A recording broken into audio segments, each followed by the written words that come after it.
Bro hi bro. Hi. Bro కల్కి movie వస్తుంది కదా, ఎలా ఉండబోతుంది? బాగుంటది ఎట్లయినా. రీసెంట్ గా గ్లిమ్స్ రిలీజ్ అయినాయి కదా, చూసారా? అని చూసా. ఎలా అనిపించింది? బాగున్నాయి. మనం చూసుకోండి, అందులో బుజ్జి క్యారెక్టర్ ఎలా ఉండబోతుంది? చాలా బాగుంది.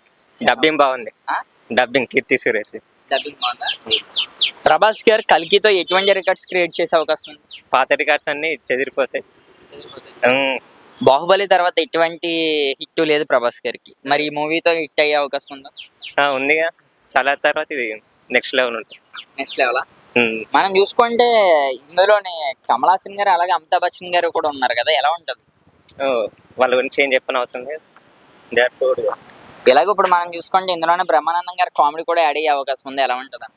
ఇంతకుముందు చూసాం కదా రెబల్, మిర్చి, అందులో అదే బ్రహ్మానందం గారికి ప్రభాస్ గారికి చాలా గ్యాప్ వచ్చింది ఒక కాంబోలో మనం చూసి. ఆ గ్యాప్ అంతా ఈ మూవీతో ఫినిష్ చేసే అవకాశం ఉంది.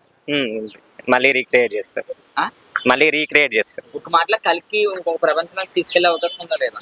వెయిటింగ్. తీసుకెళ్తాయి ఎట్లా. కల్కి మూవీ గురించి ఓవరాల్ గా ఏం మాట్లాడతారు?